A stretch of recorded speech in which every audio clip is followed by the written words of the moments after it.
Roy Halladay killed in Florida plane crash. Former Major League pitcher Roy Halladay died in a plane crash off the Florida coast on Tuesday. Halladay was the only person in the two-seater single-engine Icon A5 when it crashed in shallow water north of the Tampa Bay area. The former pitcher had just tweeted photos of the light amphibious aircraft in recent weeks. Halladay threw heat with the Blue Jays for his first 12 seasons. He won the Cy Young in 2003 when he went 22-7 with a 3.25 ERA and led the Americans with 9 complete games. In 2010, he won another Cy Young after he was traded to the Phillies. He was 21-10 with a 2.44 ERA that year. Halladay was an 8-time All-Star with 203 wins and a 3.38 ERA over his 16-year career. Stay tuned for the halftime show. How professional cyclists can cheat using hidden electric motors. The Union Cycliste Internationale has confirmed this week that the bicycle used by Belgian pro cyclist Femke van de Drescher during the World Championship in Belgium contained a hidden motor. Drescher says she never cheated and that the bike in question belongs to a friend. According to reports, she explained it was given to her in error by a mechanic before the under-23 race at the World Cyclocross Championship on Sunday. Drescher reportedly pulled out of the race due to a mechanical problem, and the motor was found during an inspection. Professional cycling regulators are increasingly concerned by the use of hidden motors, but how does the technology work?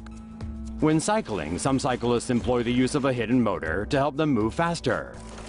A motor such as the Vivax Assist can be installed in the seat tube in a bicycle frame. Motors like these are powered by a battery, placed either inside the bicycle frame, in a saddlebag under the seat, or in a faux water bottle. These motors can be operated in a number of ways. A sensor installed close to the pedals and connected to the motor detects the cyclist's pace. At higher speeds, the motor runs faster, helping the rider move quicker. Another way to use the motor is by pressing a switch or lever on the handlebars. However, these are visible and easily detectable. Cycling competition regulators can detect motors by using a computer, which read radio frequencies emitted by the devices, or with the use of X-ray machines similar to the ones used in airports. The practice, also known as mechanical doping, can lead to heavy fines as well as long bans for offenders. Scientists may be able to diagnose CTE in players before death. Researchers may have found a way to diagnose CTE in football players while they are still alive. CTE is a progressive brain disease caused by repeated trauma to the head. It usually shows up years after taking repeated blows. Currently, CTE can only be diagnosed through an autopsy.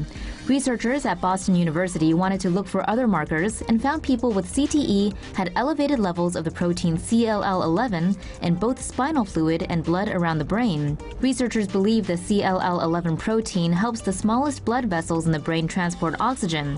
Higher levels of CLL11 could mean these blood vessels are leaking, which may lead to CTE symptoms. The team at Boston University is now working with a biotech company to develop a blood test to detect CLL11 and diagnose living players. More research still needs to be conducted on the CLL11 protein to confirm it isn't linked with other kinds of neurodegenerative diseases. There's no cure for CTE, but early diagnosis could give players a chance to mitigate the disease, aka retire. Trump tried to criticize the NFL and NBA. It backfired.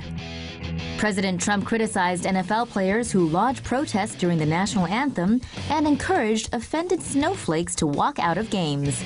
Last Friday, at one of his campaign rallies in Alabama, Shakespeare said this: "Wouldn't you love to see one of these NFL owners, when somebody disrespects our flag, to say, 'Get that son of a off the field right now. Out. He's fired. He's fired.'" Trump whined that the protests are hurting the game. The commander-in-chief also said referees are ruining the game by calling 15-yard penalties for beautiful tackles. What happened next? The entire athletic world, even douchey NFL owners, joined together in solidarity and gave Trump the collective middle finger.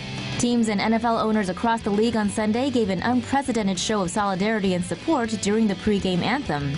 In other hilarious sports news, Trump also decided to uninvite the NBA champion Golden State Warriors to the White House while singling out Stephen Curry for having doubts. Only problem is, it was already public knowledge the Warriors had already decided they weren't going to Washington.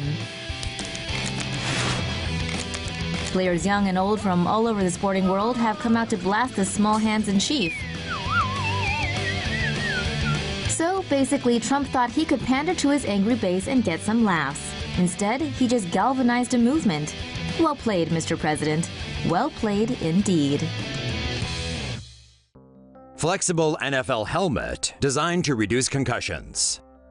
This NFL season, about 70 players are wearing a new state-of-the-art helmet designed to lower the risk of concussions. The Visus 01 was specifically designed to soften the blows NFL players take to their heads during games. The helmet is made of 4 different protective layers. The outer shell is made from flexible thermoplastic that compresses to absorb shock, then rebounds, much like a car bumper. Next is a layer of more than 500 polymer columns that can twist and move laterally, reducing the impact of rotational acceleration, a major cause of concussions. Underneath that is a hard inner shell that helps prevent skull fractures and brain hemorrhages.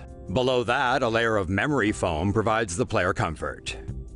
About half of NFL teams have put in orders for the Visus helmet. NFL players get to choose their own helmet from an approved NFL list. The league has been looking to address concussions, especially as it has faced increasing scrutiny.